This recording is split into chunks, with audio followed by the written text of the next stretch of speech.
अस्सलाम वालेकुम। बड़ी बात के साथ मैं हूं आदिल शाहज़ेब। आज की बड़ी बात, साबिक़ वज़ीर आज़म मियां नवाज शरीफ के खिलाफ एहतसाब अदालत ने दो अहम रेफरेंसेस में आज अहम फैसले सुनाए। अल अज़ीज़िया रेफरेंस में नवाज शरीफ एहतसाब अदालत के मुताबिक वो करप्शन और करप्ट प्रैक्टिसेस के मुर्तकिब पाए गए, जिस पर उन्हें 7 साल कैद और तकरीबन 5.5 अरब रुपए जुर्माने की सज़ा के अलावा उनकी जायदाद की जब्ती का हुक्म भी सुनाया गया। सज़ा के मुताबिक नवाज शरीफ पर 10 साल किसी भी अवामी ओहदे पर वो फायज होने की उन पर पाबंदी होगी। दूसरी जानिब फ्लैगशिप रेफरेंस में नवाज शरीफ को बरी करने का फैसला किया गया।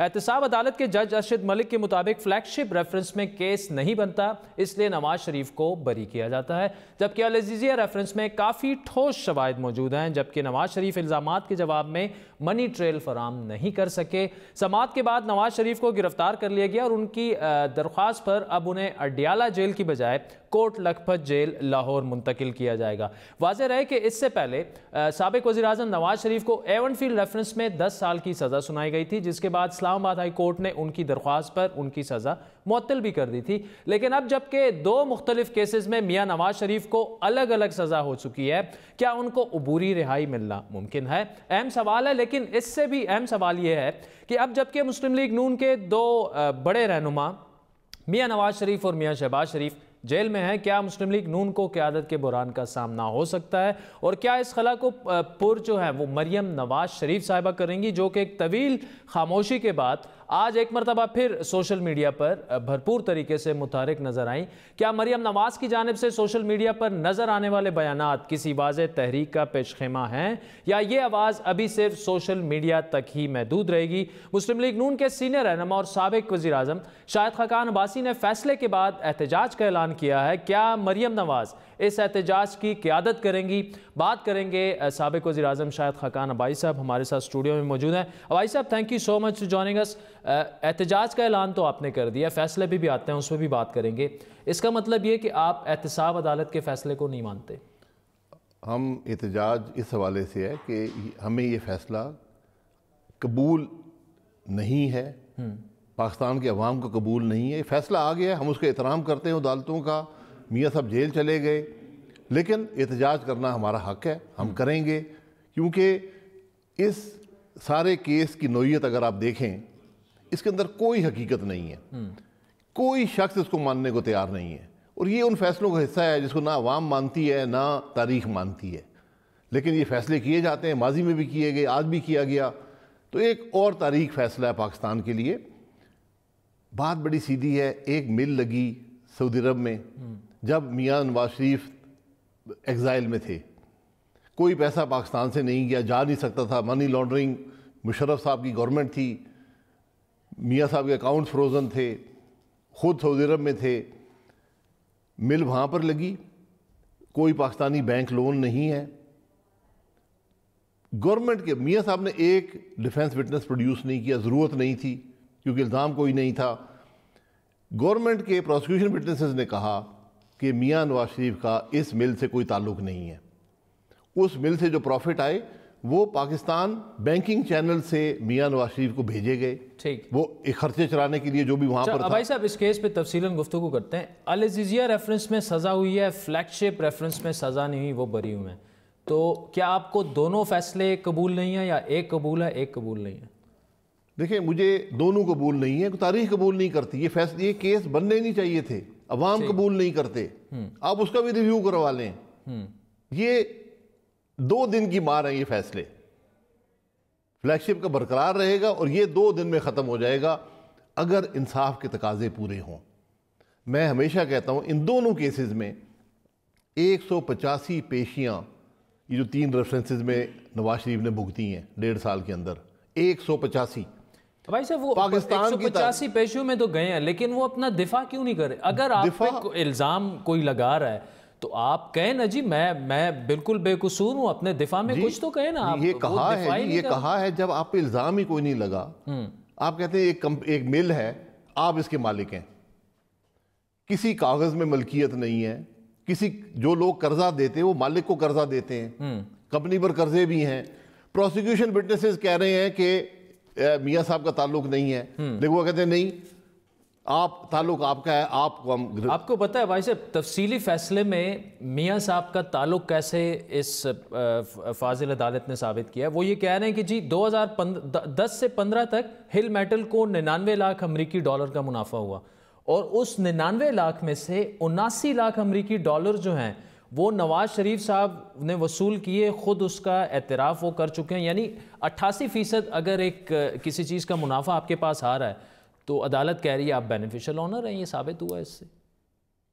ये मंतक काबिल कबूल है। ये आप अदालत का आप सड़क पे एक बच्चे से पूछ लें, पैसे भेजे हैं क्या, वो कैश भेजा है नहीं, बैंकिंग चैनल से आया है, डॉक्यूमेंटेड है। और फिर जो कंपनी कमाती है, कैश और कंपनी के अकाउंट में बड़ा फ़र्क होता है, ये भी हर आदमी जानता है।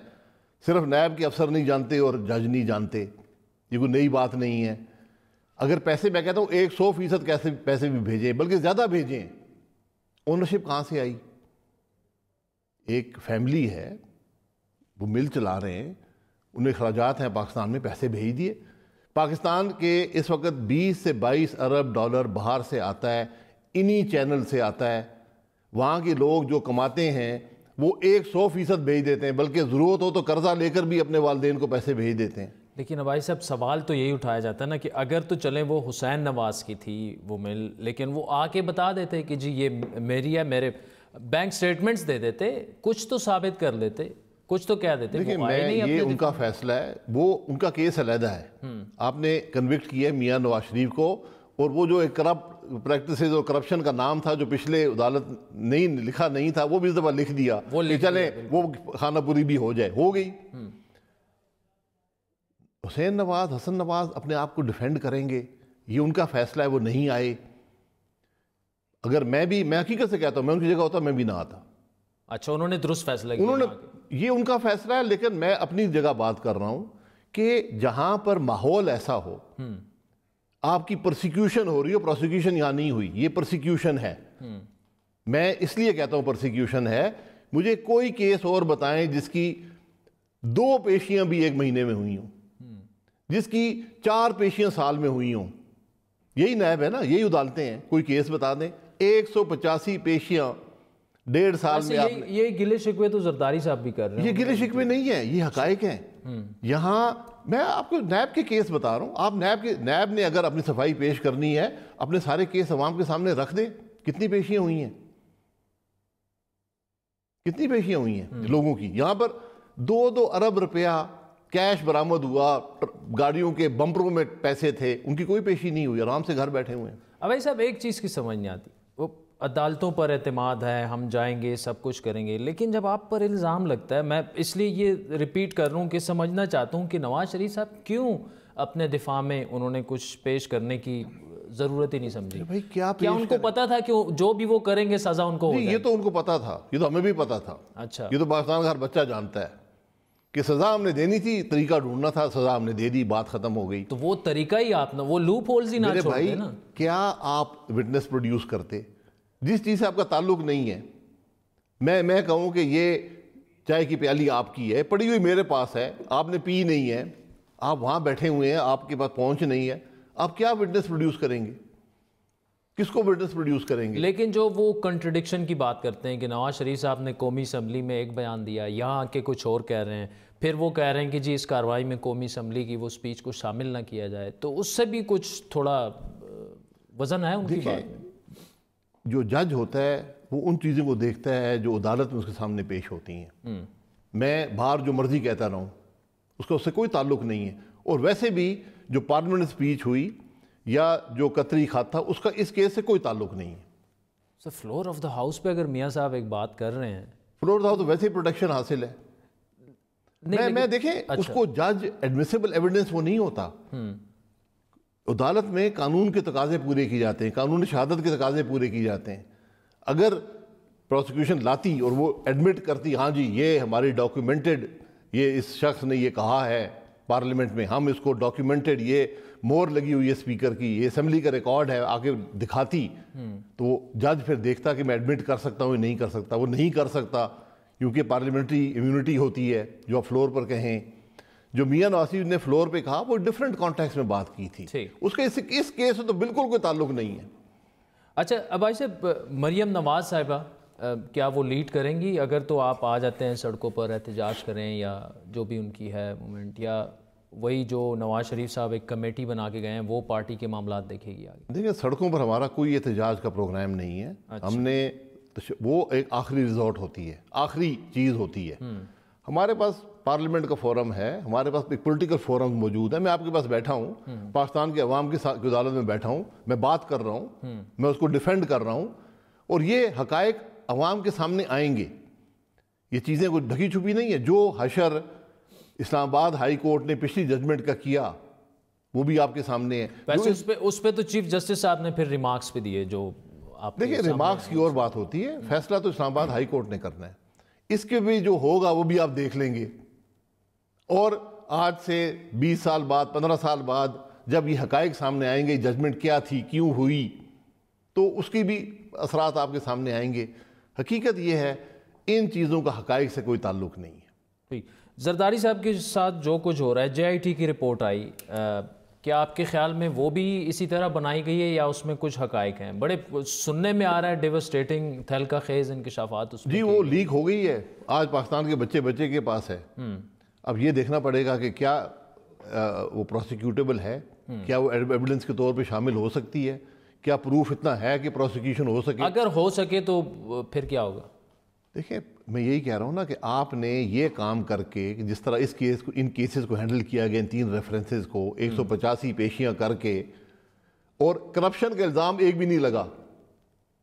नवाज शरीफ साहब जो आदमी, नहीं, आज की जजमेंट में तो लग गया ना। मैं नहीं, वो आप तो जो मर्जी कह देना। हाँ। उसमें वो लिख देते किसी ने कत्ल भी किया है, फिर क्या होता? नहीं, जिस वक्त देखें करप्शन बरी किया ना सर, तो हम सारे कोट करते थे, आप कोट करते थे करप्शन पे उनको, आज वो कन्विक्ट हो गए। वो जज ने स्पेसिफिकली लिखा था, आज भी जज ने स्पेसिफिकली लिखा है, उस खानापुरी को खत्म कर। हम मानते हैं जी, हो गया, आपने लिख दिया, कोई बात नहीं। ठीक। करप्शन, एक आदमी 5 साल पंजाब का वज़ीर आला रहा हो, 10 साल वज़ीर आज़म रहा हो, आप हुकूमत के अंदर उसके पर एक इल्ज़ाम ना लगा सकें, प्रूव करना दूर की बात है, सबूत देना दूर की बात है, इल्ज़ाम नहीं लग सका कि एज अ वज़ीर आज़म इन्होंने करप्ट प्रैक्टिसेस की हैं। आपने एग्जाइल के दौर की एक कंपनी जो मुल्क से बाहर है, उसके ऊपर आपने कहा कि नहीं तुमने करप्शन की। कौन सी करप्शन यार?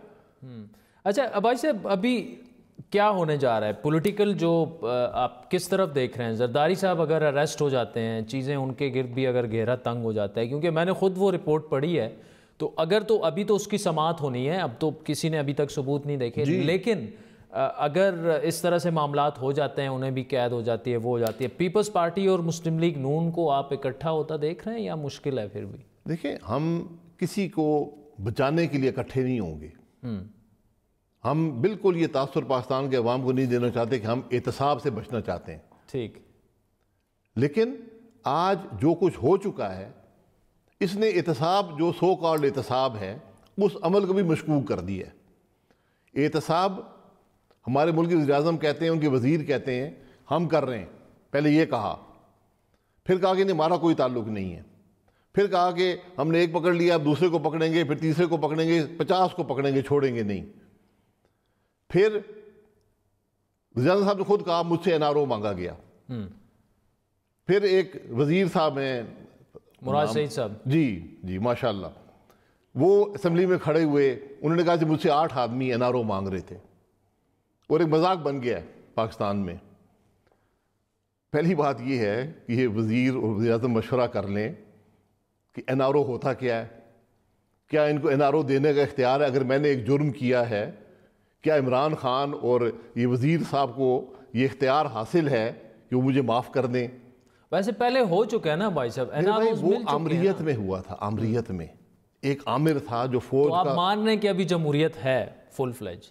नहीं, मैं तवक्को करता हूँ कि जमहूरियत है, लेकिन हमारे वज़ीर-ए-आज़म और उसके, उनको तो खैर पता नहीं चलता कि वज़ीर-ए-आज़म बन गए। उनको तो अहलिया मोहतरमा बताती हैं, तुम वज़ीर-ए-आज़म हो, वज़ीर-ए-आज़म हो, रोज़ बताती हैं। तो वो उनको एकदम ख्याल आता है कि मैं तो आमिर हूँ शायद। वो कहते हैं मैं NRO दूंगा, नहीं दूंगा, मुझसे मांग रहे नहीं दूंगा। अच्छा यार, नहीं दो, बात ख़त्म कर दो। हमने कह दिया हम ना NRO कभी मांगा है, ना तुम दे सकते हो, ना हमें चाहिए, अब आगे बात करो। ये वो चीज़ें आप मुल्क चलाएं, मुल्क की मुश्किलात हैं, मुल्क की अवाम की मुश्किलात हैं, आपने एहतसाब करना है, करें। एहतसाब हुकूमत की परफॉर्मेंस का करें। जो मेयार आपने नवाज शरीफ पे रखा है ना, यही मेयार कि तुम्हारी ये चीज़ है, बताओ कहाँ से लाई हो। 3-4 महीने में क्या करेंगे भाई साहब? अभी तो नहीं, मैं ना करें ना। हाँ। ये मेयार आप इस हुकूमत की काबीना पर डाल दें, यही मेयार जो नवाज शरीफ को तोला है आपने, जो ये 3 रेफरेंसेस बनाए हैं, ये चीज़ें उन पर डालें। अगर 70% अंदर ना हुए, मैं जिम्मेदार। वजह उसकी है भाई साहब? वजह उसकी कि यही चीज़ें हर आदमी ने पाकिस्तान में की हुई हैं। नहीं तो आप ये सामने लेके क्यों नहीं आ जाते? आप आए, किस चीज़ को सामने? नैब के पास डॉक्यूमेंटेड प्रूफ लेके आए, आप भी आए उनके किस चीज़ के? वो कह रहे हैं आपकी मिल है, वो कहते हैं लेके आ जाए हमारे पास। आप, मैं क्या लेकर आऊँ? मेरी मिल नहीं है मेरे भाई, मैं उसको ओनर नहीं हूँ। मैं क्या लेकर आऊँ? खाली कागज, ब्लैंक कागज, ये लो यार। आप, यही तो प्रॉब्लम है नैब के लॉ में कि ये वो लॉ है जो अंधा कानून है, काला कानून है। लॉ ये कहता है मैं तुम्हें एक्यूज कर रहा हूं कि तुम्हारी मिल है, अब तुम प्रूव करो तुम्हारी मिल नहीं है। ये कानून दुनिया में नहीं है, ये हमारे आईन से मुतसादम है। यही अंधा काला कानून आपके बकौल जब मुस्लिम लीग नून ने पीपल्स पार्टी पे अप्लाई किया, पीपल्स पार्टी ने अपने दौरे हुकूमत में आप पे अप्लाई किया, अब दोनों उस पर पछता रहे हैं। हमने नहीं अप्लाई किया। देखें, ये बात बिल्कुल गलत है। जरदारी साहब के खिलाफ सारे केसेस नहीं, देखें, वो एक एहतसाब कमीशन था, वो नॉर्मल लॉज के तहत प्रोसीड करता था। नैब का लॉ मुशर्रफ ने बनाया 3 हफ्ते में। जो किया वो रिकॉर्ड पे ना, उन्होंने जो आपके साथ सैफुर रहमान ने नॉर्मल लॉज के अंदर किया तो सही ना।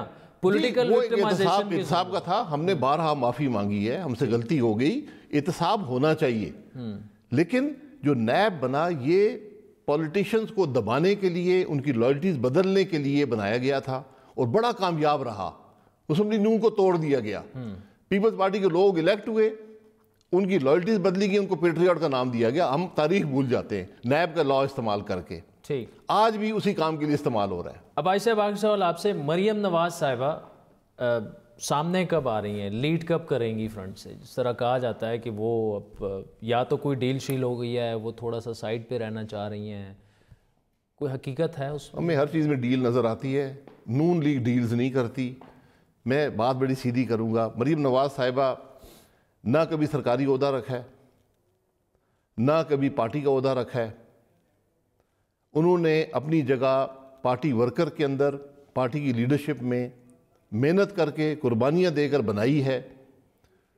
वो जब भी फैसला करेंगी सियासत में आने का, ये फैसला उनका है, ये मेरा नहीं है, ये उनकी फैमिली का फैसला है, उनका फैसला है। मैं समझता हूँ कि उनकी सियासत में भी जगह मौजूद है और पार्टी के अंदर भी उनकी जगह और वर्कर के दिल में जगह मौजूद है। लेकिन मुस्तकबिल करीब में फिलहाल मुझे कोई ऐसी बात नजर नहीं है, लेकिन फैसला जब भी वो करेंगी, ठीक, पार्टी की के अंदर मौजूद है उनके लिए जगह। शाहिद खकान भाई साहब, thank you so much for joining us. नाज़रीन, वक्त हुआ चाहता है एक ब्रेक का, जिसके बाद तफसीली फैसले पर गुफ्तगू करेंगे। हमारे पास सीनियर वकला हमें ज्वाइन करेंगे, हमारे साथ रहिए।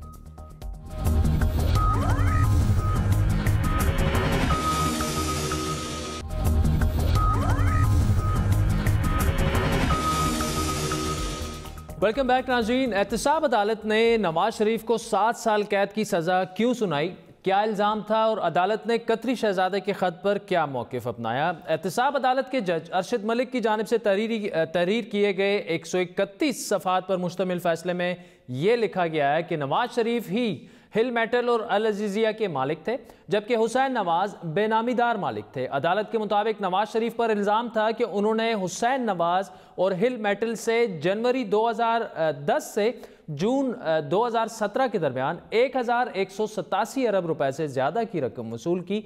फैसले के मुताबिक इतने तवातुर से मिलने वाली रकम, एक खतीर रकम को सिर्फ बेटों से मिलने वाला तोहफा नहीं करार दिया जा सकता। अदालत ने JIT की जानिब से हिल मेटल के नफ़ा और नुकसान पर जमा कराई गई ऑडिट रिपोर्ट का हवाला देते हुए तहरीर किया कि कंपनी के मुनाफा और नवाज शरीफ को इस मुनाफे से भेजे जाने वाली रकम में वाज़ेह तज़ादात मौजूद हैं। मिसाल के तौर पर 2010 से लेकर 2015 तक हिल मेटल को 99 लाख अमरीकी डॉलर्स का मुनाफा हुआ, जिसमें से नवाज शरीफ 79 लाख अमरीकी डॉलर्स के करीब रकम वसूल करने का खुद एतराफ़ कर चुके हैं, जो हिल मेटल के मुनाफे का 88% हिस्सा बनता है, जिससे यह साबित होता है कि हिल मेटल के असल मालिक नवाज शरीफ ही थे। अदालत के मुताबिक 2001 में कायम होने वाली अल अजीजिया मिल और 2005 में कायम होने वाले हिल मेटल दोनों को कायम करने के लिए जो रकम दरकार थी वो नवाज शरीफ के उन ज़राए आमदन से ज़्यादा थी जो वो अपने टैक्स गोशवारों में ज़ाहिर कर चुके हैं, और क्योंकि वो अपने दिफा में कोई सबूत और शवाहिद देने में नाकाम रहे हैं, इसीलिए उन पर करप्शन का इल्ज़ाम साबित होता है। अदालत ने नैब ऑर्डिनेंस के सेक्शन 10 के तहत नवाज शरीफ को 7 साल कैद के साथ 1.5 अरब रुपए और 25 मिलियन अमरीकी डॉलर्स का जुर्माना भी किया। फैसले के मुताबिक शरीफ खानदान का मौक़िफ़ यह है कि गल्फ स्टील की फ़रोख्त के बाद कतरी शहजादे के पास 12 मिलियन दरम की रकम की सरमायाकारी की गई, और हुसैन नवाज के मुताबिक उसी रकम से 2010 से 2003 के दरमियान कतरी शहजादे से उन्होंने 5.4 मिलियन डॉलर की रकम वसूल की, जिससे अल अजीजिया स्टील मिल कायम की गई। लेकिन ना तो कतरी शहजादे को 12 मिलियन डॉलर दिए जाने का और ना ही कतरी शहजादे से 5.4 मिलियन डॉलर की वसूली का कोई सबूत दिया गया, ना ही कोई बैंक स्टेटमेंट फराहम की गई। कतरी शहजादे की जानिब से जो खत जमा कराया गया उनमें से पैसे फराहम करने की किसी तारीख या मकाम का हवाला मौजूद ही नहीं, और ख़त की तहरीर से वाज़े होता है कि कतरी शहजादे को इन मामलात का कोई इल्म नहीं था। ये तहरीर किया गया है तफसीली फैसले में। अदालत के मुताबिक ये शरीफ ख़ानदान की जिम्मेदारी थी कि कतरी शहजादा उनके दिफा में पेश होता, लेकिन क्योंकि इस खत के साथ किसी किस्म का ऐसा सबूत नहीं जो रकम के लेन देन को साबित कर सके, इसीलिए कतरी शहजादे के दोनों खत शरीफ खानदान के मौक़िफ़ को दुरुस्त साबित नहीं कर सके। अदालत के मुताबिक ये मौक़िफ़ मुत्तहिदा अरब इमारात को लिखे जाने वाले MLA के जवाब में भी साबित होता है। ये MLA नवाज शरीफ के उस मौक़िफ़ की भी तरदीद करता है जो उनकी जानिब से कौमी असम्बली से खिताब में सामने आया। अदालत के मुताबिक नवाज शरीफ ने 16 मई 2016 को कौमी असम्बली से अपने खिताब में ये कहा कि दुबई और जद्दा में फैक्ट्रियों के क़याम के तमाम रिकॉर्ड और सबूत मौजूद हैं, लेकिन अदालती कार्रवाई के दौरान मुल्ज़िम की जानिब से एक कागज़ भी बतौर सबूत जमा नहीं कराया गया, जिनके बारे में उन्होंने खुद ये कहा कि सारे सबूत उनके पास मौजूद हैं। अदालत ने नवाज शरीफ की इस दरख्वास्त को रद्द किया जिसमें कौमी असम्बली में किए जाने वाले खिताब पर इस्तशना मांगा गया था। अदालत के मुताबिक ये खिताब कौमी असम्बली में किया गया, लेकिन वो कौम से ही मुखातिब थे, इसीलिए इस खिताब को अदालती कार्रवाई का हिस्सा बनाया गया। नवाज शरीफ ने अपने इस खिताब में क्या कहा था, आपको सुनाते हैं। स्पीकर, तब हमारे वालिद मोहतरम हयात थे, उन्होंने जलावतनी में एक बार फिर कमर बांधी और जद्दा में एक स्टील मिल लगाई। उसकी बुनियादी सरमायाकारी के लिए दुबई फैक्ट्री की फरोख से हासिल होने वाले सरमाए ने भी मदद की। जद्दा की ये फैक्ट्री जून 2005 में अपनी मशीनरी, वसी कताए अराजी और दीगर असासों समेत तकरीबन 64 मिलियन रियाल यानी 17 मिलियन डॉलर्स में फरोख्त हुई। जनाब स्पीकर, दुबई और जद्दा की फैक्ट्रियों के हवाले से तमाम रिकॉर्ड और दस्तावेज मौजूद हैं। हजूर, ये हैं वो ज़राए और वसाइल जिनसे लंदन के फ्लैट्स खरीदे गए। आपने नवाज शरीफ साहब को सुना, वो कौमी असम्बली के फ्लोर पर जो कह रहे थे ये तमाम दस्तावेजात और शवाहिद मौजूद हैं, लेकिन अदालत ने अपने तहरीरी फैसले में ये कहा कि नवाज शरीफ साहब किसी किस्म के शवाहिद पेश करने में उन्होंने उनसे इनकार किया, वो नाकाम रहे। फैसले के मुताबिक हिल मेटल और अल अजीजिया स्टील मिल के क़याम से मुतालिक तमाम शवाहिद मुल्ज़िमान के इल्म में थे, और ये फैक्ट्रियाँ कैसे कायम की गईं, पैसा कहाँ से आया, ये साबित करना नवाज शरीफ और उनके बेटों की जिम्मेदारी थी। एहतसाब अदालत के फैसले के मुताबिक नवाज शरीफ ने पहले एक मौक़िफ़ अपनाया, लेकिन बाद में आहिस्ता आहिस्ता खुद को बेटों के कारोबार से अलग करना शुरू किया। फैसले के कानूनी नुकात पर बात करेंगे। हमारे साथ मौजूद हैं पाकिस्तान बार कौंसिल के नायब सदर कामरान मुर्तज़ा साहब, उसके अलावा सीनियर वकील आज़म नज़ीर तारड़ साहब भी हमारे साथ मौजूद हैं। कामरान साहब, फैसला आ गया है, नवाज शरीफ साहब की 2 मुख्तलिफ जजमेंट्स आई हैं। एक रेफरेंस में उन्हें बरी किया गया है, दूसरे रेफरेंस में उनको सज़ा हुई है, लेकिन मुस्लिम लीग नून की जानिब से बार बार एक आर्ग्यूमेंट का जिक्र किया जा रहा है कि जिस रेफरेंस की बुनियाद पर नवाज शरीफ को बतौर वज़ीर आज़म नाअहल किया गया, उसी रेफरेंस में आज उनको बरी किया गया है। आपका मौक़िफ़ जानना चाहेंगे। उसमें ऐसा है कि क्रिमिनलिटी अलग चीज़ है, वहाँ पे अहलियत नाअहलियत का सवाल था सुप्रीम कोर्ट में, 62(1)(f) का सवाल था, यहाँ पे क्रिमिनलिटी का सवाल था। तो क्रिमिनलिटी में उन्होंने कहा कि क्रिमिनलिटी कोई नहीं है, तो नहीं है तो नहीं है, और वो 62(1)(f) वो फैसला जो है ना वो फाइनलिटी अटेन कर गया है, वो अलग से मामला, ये अलग। ठीक है, अच्छा कामरान साहब आप हमारे साथ रहिएगा। आज़म नज़ीर तारड़ साहब हमारे साथ मौजूद हैं। तारड़ साहब, फ्लैगशिप केस में नवाज शरीफ साहब इसी बुनियाद पर नायल हुए, अकामे पर, तनख्वाह ना लेने पर, लेकिन आज उसी रेफरेंस में वो बरी हो गए। और जिस तरह कामरान साहब से हमने यही सवाल उनके सामने रखा, आपका इस पर क्या मौक़िफ़ है? इसका मतलब ये कि नवाज शरीफ साहब बरी हो चुके हैं, या वो एक दफ़ा उन्हें सुप्रीम कोर्ट ने डिस्क्वालीफाई कर दिया तो वो डिस्क्वालीफाई हो चुके हैं फॉर लाइफ? देखिए, वो थोड़ा सा इसको बारीकी से इसको डिस्टिंग्विश करना पड़ेगा। उनका जो डिस्क्वालिफिकेशन किया गया था वो इस बात पे था कि उन्होंने अपना एसेट बताया गया कि जो वो तनख्वाह उनकी लगी हुई थी FZE कैपिटल में, वो कंसील की गई, यानी कि उनके नॉमिनेशन पेपर्स में उसको बतौर असासे के साबित ज़ाहिर नहीं किया गया, और उस कंसीलमेंट की वजह से उनको डिस्क्वालीफाई किया गया और कहा गया कि जी वो सादिक और अमीन नहीं है। गो कि ये एक बड़ा बहस तलब मामला है, लेकिन क्योंकि सुप्रीम कोर्ट ऑफ पाकिस्तान ने इस पर जजमेंट दे दी और रिव्यू का दरवाज़ा भी बंद हो गया, उसके बाद जो उन्होंने एक मुस्तकिल ताहयात पाबंदी के केस में एक विंडो खोली थी सुप्रीम कोर्ट ने, और विंडो ये थी कि जब इस तरह के इल्ज़ामात आएँ और आप 62(1)(f) में डिस्क्वालीफाई हो जाएं, तो कोई सब्सिक्वेंट प्रोसीडिंग्स अगर आपको क्लीन चिट देती हैं तो आप दोबारा अदालत से रजू कर सकते हैं। मेरे ख्याल में अभी ये कहना शायद फौरी तौर पे कबल अज़ वक्त है। देखिए, जब तक अपील का टाइम है, अब नैब ने आज बड़ी उजलत में, और मेरे लिए हैरानगी की बात ये थी कि चेयरमैन नैब की बजाय ये डिसीजन प्रोसिक्यूटर जनरल नैब को लेना चाहिए, क्योंकि कानून के अंदर उनका ये इख्तियार है कि वो बरीयत के ख़िलाफ़ अपील करें। तो वो अभी अपील की विंडो भी है, फिर उस पर फाइनल जजमेंट में अभी देखने वाली बात है कि किस तरह से डील किया हुआ है। वो एक इनडायरेक्ट सा लिंक बनता है उनकी अकामे की तनख्वाह से, डायरेक्टली मैं नहीं समझता बतौर वकील, और हमें बड़ा फेयरली ये बात करनी चाहिए कि डायरेक्टली उसने किसी तरह से कोई जो सीन है उसको चेंज किया। आज़म तारड़ साहब, thank you so much for joining us. Kamran साहब, ये बताइए कि इससे पहले भी नवाज शरीफ साहब के खिलाफ फैसला आया एवन फील्ड रेफरेंस में, वो इस्लामाबाद हाई कोर्ट में गए मुअत्तली के खिलाफ, सज़ा मुअत्तली के खिलाफ। अगर ये आज जो उनको सज़ा हुई है वो अगर फिर जाते हैं इस्लामाबाद हाई कोर्ट के पास, तो क्या चीफ जस्टिस साहब, जो कि उस वक्त भी जज थे जब उनकी जो सज़ा मुअत्तली की अपील सुनी जा रही थी सज़ा के खिलाफ, तो क्या अब भी अतर मिनल्ला साहब ही सुनेंगे, या कोई उनका इस्तिकाक है वो कोई और बेंच भी बना सकते हैं? देखिए, हर क्रिमिनल केस के अपने फैक्ट्स होते हैं, और वो एक क्रिमिनल केस की एविडेंस या उसका जो मटेरियल होता है दूसरे क्रिमिनल केस को जो है वो उसमें मैटर नहीं करता, या उसकी एविडेंस या उसका बाकी जो रिमेनिंग मवाद होता है वो उसके साथ रिलेट नहीं करता। अच्छा, अब जब वो दूसरे केस में जाएंगे, अपील फाइल करेंगे, तो अपील तो इंडिपेंडेंटली वो विद इन 10 डेज उनको फाइल करनी पड़ेगी। यहाँ पे डायरेक्टली जो है ना वो कोई प्रोविज़न नहीं है सस्पेंशन की नैब ऑर्डिनेंस में, तो जहाँ पे डायरेक्ट प्रोविज़न नहीं होती वहाँ हम उसको उस मकसद को अवेल करने के लिए जो है वो फिर CP का सहारा लेते हैं, कॉन्स्टिट्यूशन पिटीशन फाइल करते हैं कि हमारे पास कोई और रेमेडी नहीं है, और ज़ाहिर है लिबर्टी, राइट ऑफ लाइफ और राइट ऑफ लिबर्टी जो है ना वो इंसान का हक है, तो उस लिबर्टी के हक के लिए जो है ना वो CP जो है ना फाइल करते हैं इंडिपेंडेंटली।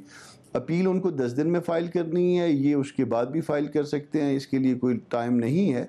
और इस केस की जो सस्पेंशन है इस सस्पेंशन का उस केस की सस्पेंशन से कोई ताल्लुक नहीं होगा, ये इंडिपेंडेंटली इसी मटेरियल को देखेगी। अच्छा। अब जहाँ तक सवाल है कि ये वही जज सुनेंगे या कोई और जज सुनेंगे, देखिए ये जो वर्क डिस्ट्रीब्यूशन होता है ये चीफ साहब का प्रोरोगेटिव होता है, वो उसमें काम तकसीम करते हैं, हाई कोर्ट में भी, हाई कोर्ट्स में भी, सुप्रीम कोर्ट में भी।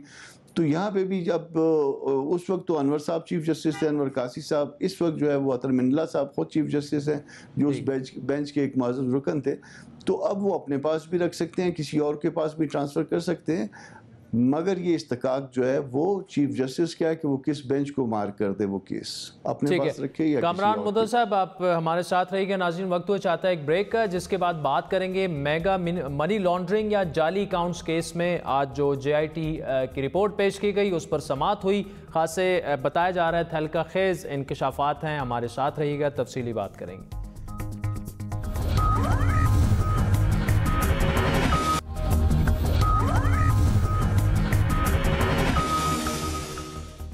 मेगा मनी लॉन्ड्रिंग या जाली अकाउंट्स केस में JIT की 128 सफ़ात पर मुश्तमिल रिपोर्ट सामने आ चुकी है, जिसमें जरदारी और ओमनी ग्रुप को जाली अकाउंट्स केस के जरिए फ़वायद हासिल करने का जिम्मेदार ठहराया गया है। आज सुप्रीम कोर्ट लाहौर रजिस्ट्री में इस केस की समाअत हुई और JIT रिपोर्ट की एग्जेक्टिव समरी पेश की गई। सुप्रीम कोर्ट में जमा की गई रिपोर्ट के 128 सफ़ात हैं। इसके अलावा 27 तहकीकाती रिपोर्ट्स भी हैं, जिसमें रिपोर्ट नंबर 25 को फिलहाल खुफिया या कॉन्फिडेंशियल रखा गया है। 8 सफ़ात पर मुश्तमिल एग्जेक्टिव समरी में जाली अकाउंट्स कब और क्यों खोले गए, इन अकाउंट्स में किस तरह की रकम ट्रांसफर हुई, सरकारी ज़मीन को किस तरह गैर कानूनी मकासद के लिए इस्तेमाल किया गया, बैंकों पर दबाव डालकर किस तरह ओमनी ग्रुप को 53 अरब रुपए का कर्ज दिलवाया गया, ओमनी ग्रुप के असासे 32 कंपनियों से 83 कंपनियों तक कैसे पहुंचे, जाली बैंक अकाउंट से जरदारी खानदान के घरेलू अखराजात उठाए गए, जिसमें फरियाल तालपुर के घर के लिए सीमेंट, बिलावल हाउस कराची के यूटिलिटी और खानों के बिल,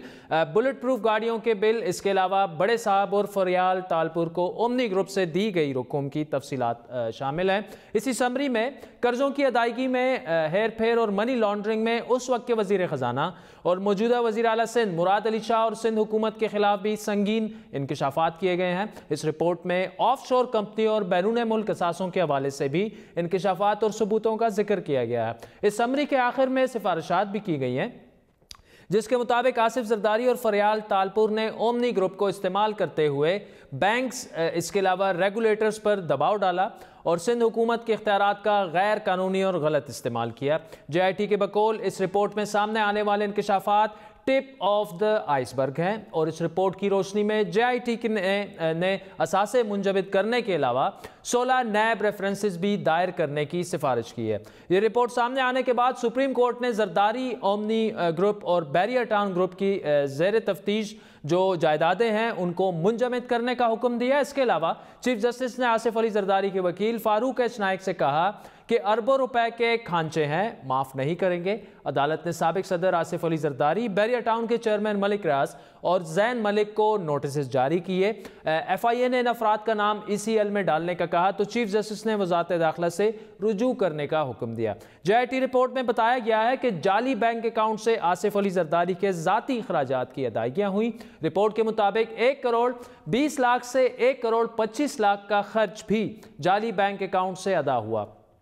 बिलावल हाउस के कुत्ते का खाना, इसके अलावा 28 सदके के बकरों के अखराजात भी JIT रिपोर्ट के मुताबिक इन्हीं अकाउंट्स में से अदा किए गए। इसके अलावा JIT के सरबरा एहसान सादिक ने अदालत को बताया कि कराची और लाहौर के बिलावल हाउस के अखराजात जाली अकाउंट से अदा करने के अलावा जरदारी ग्रुप ने 53 अरब 40 करोड़ रुपए के कर्जे हासिल किए। 24 अरब रुपए का कर्ज सिंध बैंक से आया, हालांकि सिंध बैंक ज्यादा से ज्यादा 4 अरब रुपए का कर्ज दे सकता है। ओमनी ग्रुप ने अपने ग्रुप को 5 हिस्सों में तकसीम करके कर्ज लिया। समाअत के दौरान मॉडल अयान अली का मामला भी ज़ेर बहस आया। चीफ जस्टिस ने इस्तिफसार किया कि अयान अली कहाँ हैं, क्या वो बीमार होकर पाकिस्तान से बाहर गई, बीमार होकर मुल्क से जाने वाले को वापस लाने का तरीका क्या है, ये सवाल उठाया आज चीफ जस्टिस ऑफ पाकिस्तान ने। JIT रिपोर्ट में मजीद बताया गया कि क्लिफ्टन में वाक़े 60 मंजिला आइकॉन टावर में बैरिया ग्रुप और बैरिया ग्रुप के अलावा डिंशा के शेयर्स हैं। JIT सरबरा के मुताबिक आइकॉन टावर गैर कानूनी तौर पर सरकारी ज़मीन पर खड़ा किया गया है। चीफ जस्टिस ने पूछा कि इसके मालिकान कौन हैं, जिस पर JIT ने बताया कि जरदारी ग्रुप के 50% शेयर्स हैं, जबकि बैरिया ग्रुप के जैन मलिक ने 27 अरब रुपए इस टावर पर खर्च किए। JIT ने मजीद बताया कि 1 अरब 20 करोड़ रुपए फरियाल तालपुर के अकाउंट में गए। इस अकाउंट से बिलावल हाउस लाहौर और टंडोल आयार की ज़मीन खरीदी गई। इस पर चीफ जस्टिस ने इस्तिफसार किया कि क्या लाहौर का बिलावल हाउस जो है वो किसकी मलकियत है, जिस पर JIT ने कहा कि बिलावल हाउस की ज़मीन पहले तोहफे में दी गई, बाद में तोहफा वापस करके बैरियर टाउन को आधी रकम अदा की गई। चलते हैं ओवैस तोहीद साहब, सीनियर साफ़ी और तजज़ियाकार हमारे साथ मौजूद हैं। ओवैस तोहीद साहब, आपसे लास्ट वीक बात हुई थी, आपने ये कहा था कि बड़ी तलका खेज़ इंकशाफात आने वाले हैं और आप देख रहे थे कि जरदारी साहब के गिर्द घेरा तंग होने वाला है, वो अरेस्ट होने वाले हैं। रिपोर्ट आपने भी पढ़ ली होगी, हमने भी उसकी एग्जेक्टिव समरी पढ़ ली होगी। अब आप जी नाज़रीन, वक्त हो चाहता है एक ब्रेक का, जिसके बाद आपसे दोबारा गुफ्तगू करेंगे।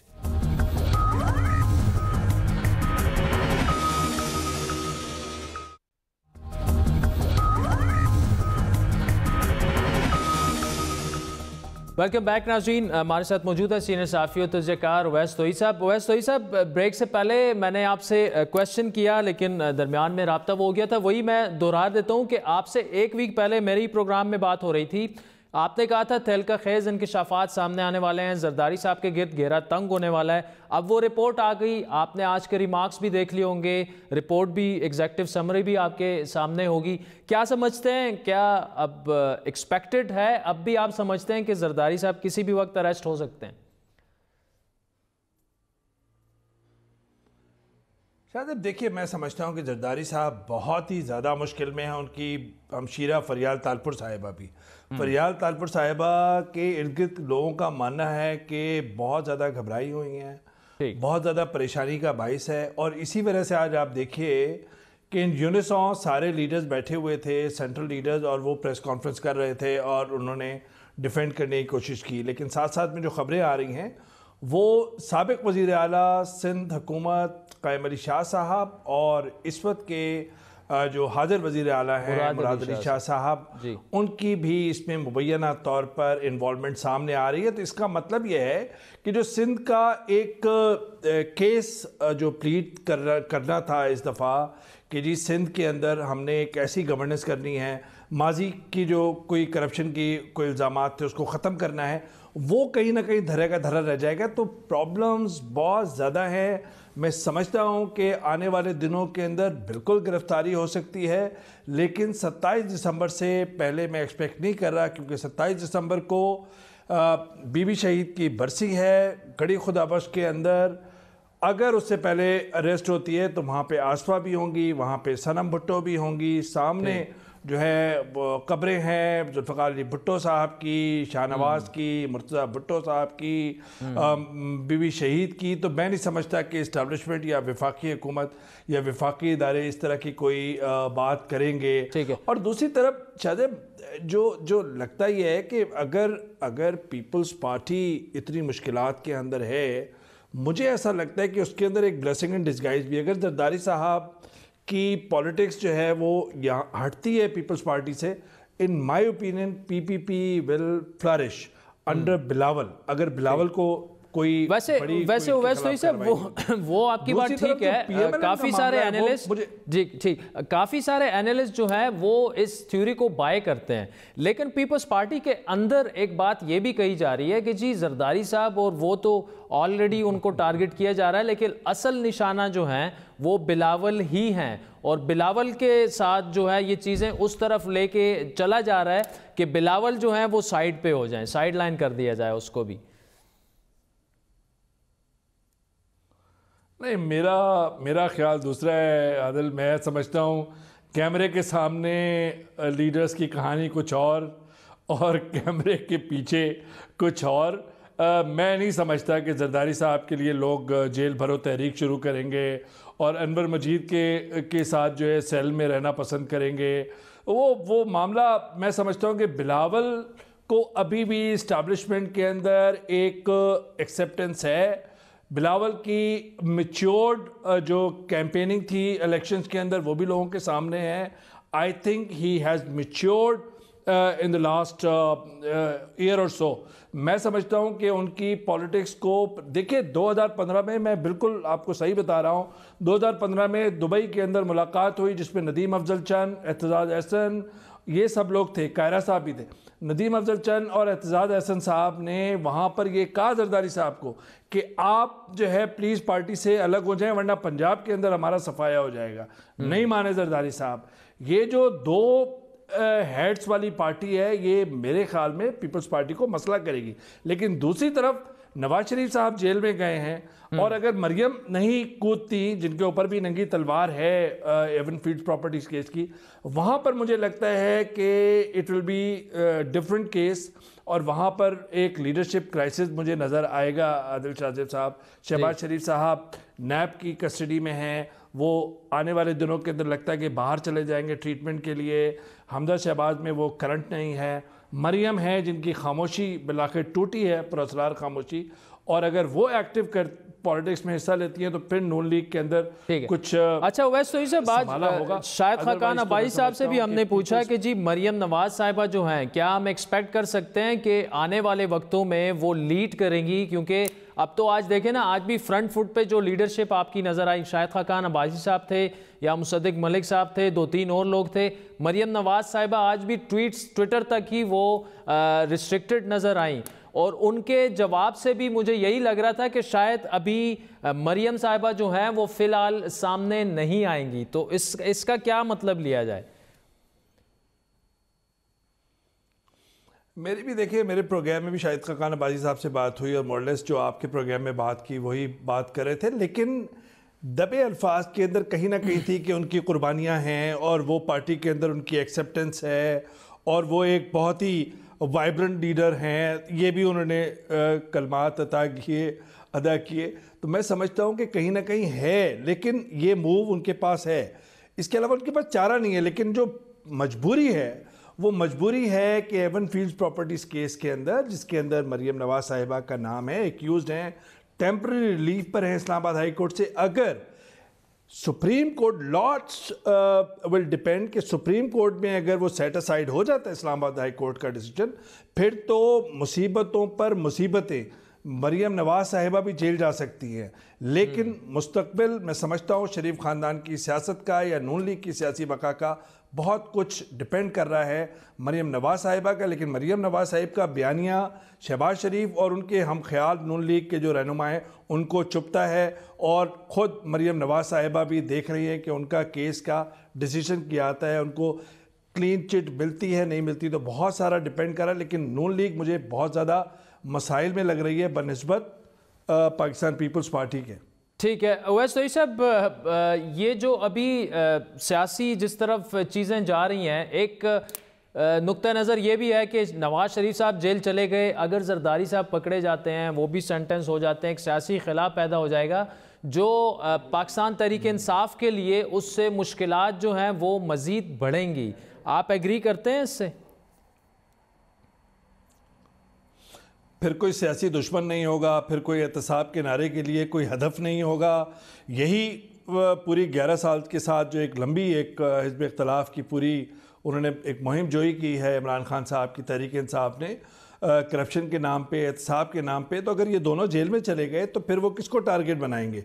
उसका मतलब ये है कि आने वाले दिनों के अंदर उनके लिए जो चैलेंज होगा वो होगा खुद उनकी गवर्नेंस, जो एक ढाल बनेगी नून लीग और पीपल्स पार्टी को करीब आने से और उनको एक इत्तेहाद बनने से जो रोक सकता है, वो आने वाले दिनों के अंदर की गवर्नेंस और पीटीआई की जो डिलीवरी है इन टर्म्स ऑफ जो मसाइल के हल के लिए बात कर रहे हैं, जो खान साहब का विजन है, वही ढाल बन सकता है। और वही, अदरवाइज तो एक पॉलिटिकल एक अनसर्टिनिटी होगी और एक क्योस होगा, और मैं समझता हूं कि वो तहरीक इंसाफ के लिए भी मसला खड़ा करेगा और वो इस्टेब्लिशमेंट के लिए भी बाइस दर्द होगा आने वाले दिनों के अंदर।